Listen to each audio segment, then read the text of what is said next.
The WNBA just exploded into chaos, and this time, it's not about a highlight play, it's about a brutal hit that may have ended a season in one horrifying moment.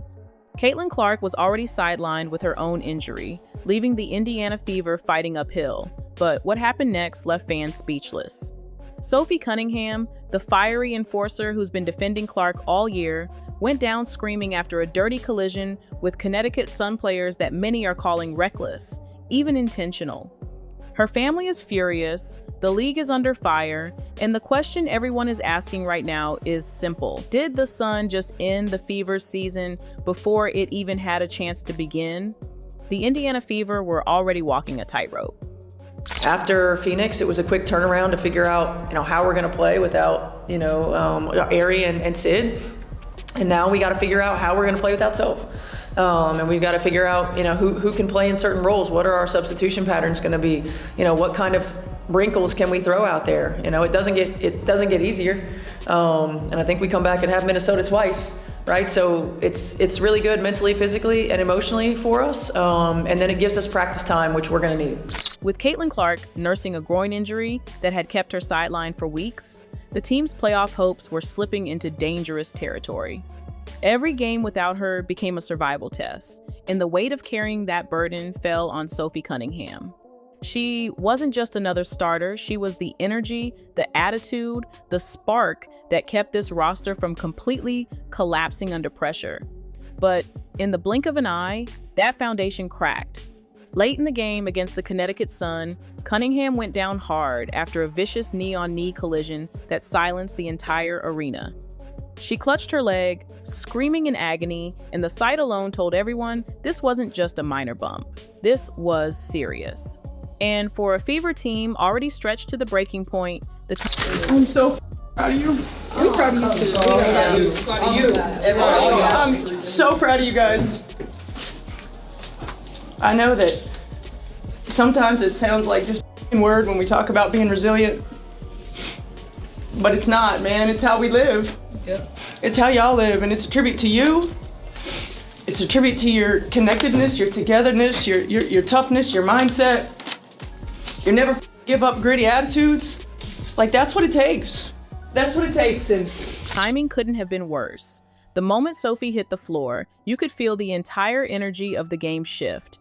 1 second, she was battling for position. The next, she was writhing in pain as teammates rushed over, waving frantically for medical staff. The crowd froze, unsure whether to boo or to hold their breath, while some players walked away like nothing had happened. But replay told the story. Bria Hartley's contact wasn't some light bump, it looked reckless, forceful, and completely unnecessary. Fans online were quick to label it dirty, and the outrage spread like wildfire within minutes. Cunningham had to be stretchered off the court, her knee wrapped tight, and the stunned silence inside the arena was broken only by the worried murmurs of fans who knew what this could mean. Because if Caitlin Clark was already gone, and now Sophie Cunningham too, then the Fever's season might have just been shattered in front of everyone's eyes. If the silence in the arena was chilling, what came after was pure fire. Sophie Cunningham's family didn't hold back for a second.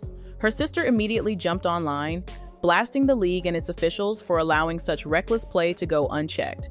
She called out the WNBA directly, saying fines weren't enough when players' careers and health were being put on the line. Sophie's mother echoed that anger, calling the hit mean and out of control, the kind of thing that doesn't belong in professional basketball. Fans rallied behind them, flooding social media with clips of the collision, tagging league executives, and demanding accountability. The word dirty trended alongside Cunningham within hours. And the backlash wasn't just about this one play. People were questioning whether the league was doing enough to protect its biggest stars. Because without Clark and Cunningham, the Fever's momentum and maybe Fever dub! Dub in the chat. Yeah. even the WNBA's hottest storyline was suddenly hanging by a thread. Just when it looked like the night was destined to become a disaster, something unbelievable happened. With Caitlin Clark on the bench in street clothes and Sophie Cunningham gone on a stretcher, the Indiana Fever found themselves trailing by 21 points to one of the toughest teams in the league. Every sign pointed toward a blowout loss. But instead of folding, the Fever caught fire. Kelsey Mitchell took command, Ari McDonald pushed the pace, and the rest of the roster dug deeper than anyone expected. Possession by possession, the gap shrank, and the Connecticut Sun began to look rattled. By the fourth quarter, the Fever had completely flipped the script, storming back in what became their biggest comeback in franchise history. The players weren't just playing for a win anymore, they were playing for Clark, they were playing for Cunningham, and they were playing to prove that no matter what obstacles were thrown their way, they weren't ready to roll over. To understand why this injury hit so hard, you have to understand what Sophie Cunningham really meant to this team. On paper, she wasn't the superstar. She wasn't the rookie sensation pulling in record ratings Caitlin Clark had that spotlight. But what Sophie brought was something just as valuable: toughness, edge, and loyalty. From the moment Clark entered the league, Sophie became one of her loudest defenders.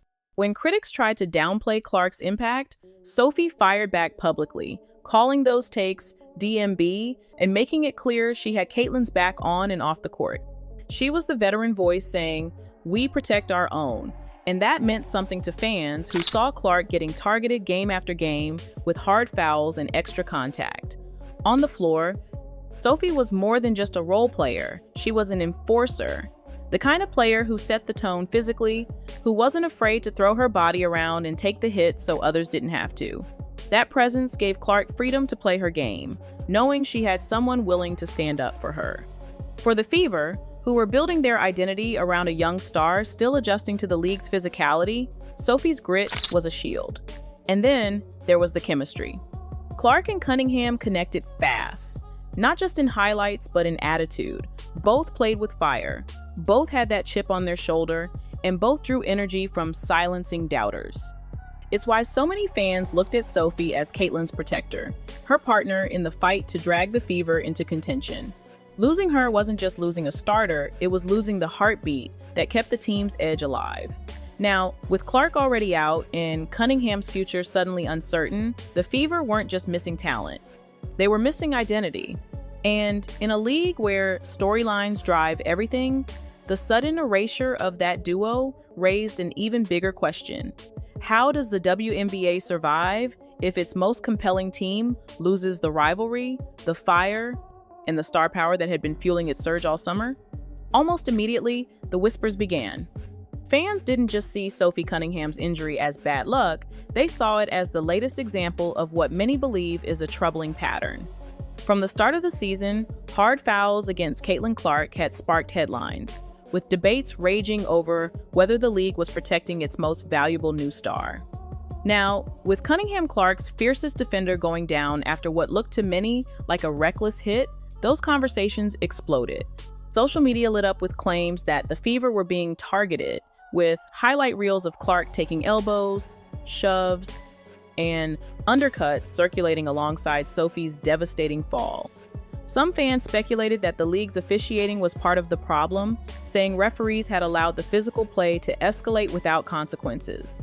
Others went further, arguing that rival players were deliberately pushing boundaries because they resented the massive attention and revenue Clark had brought to the WNBA. Was this jealousy? Was it frustration?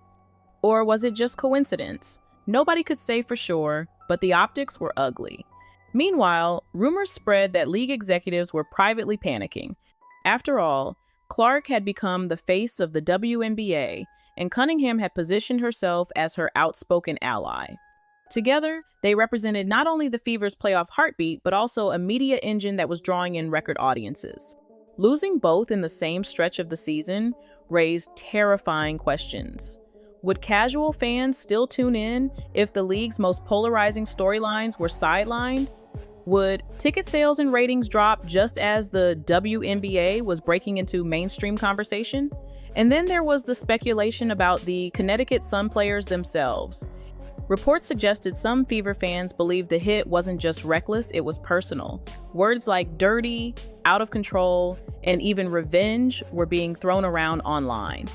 Though nothing has been confirmed, the perception alone was enough to fuel the fire. Because in sports, sometimes perception is just as powerful as reality. The injury didn't just create pain for Sophie, it created a storm. For Indiana fans, the emotions are split right down the middle. On one side, there's fear, real fear that this was the breaking point. Caitlin Clark is already in street clothes with no clear return date, and now Sophie Cunningham, the vocal spark of the roster, could be out for the rest of the season. 2 cornerstones gone in the middle of the playoff push is the kind of nightmare scenario that usually ends a team's year before it really begins. Some fans are already bracing for the worst, imagining a Fever collapse that would erase months of progress and momentum. After all, how do you replace not just the production, but the presence of 2 players who carried so much of the team's identity? But on the other side, there's a sense of defiance. That historic comeback against Connecticut wasn't just a random win, it was a statement.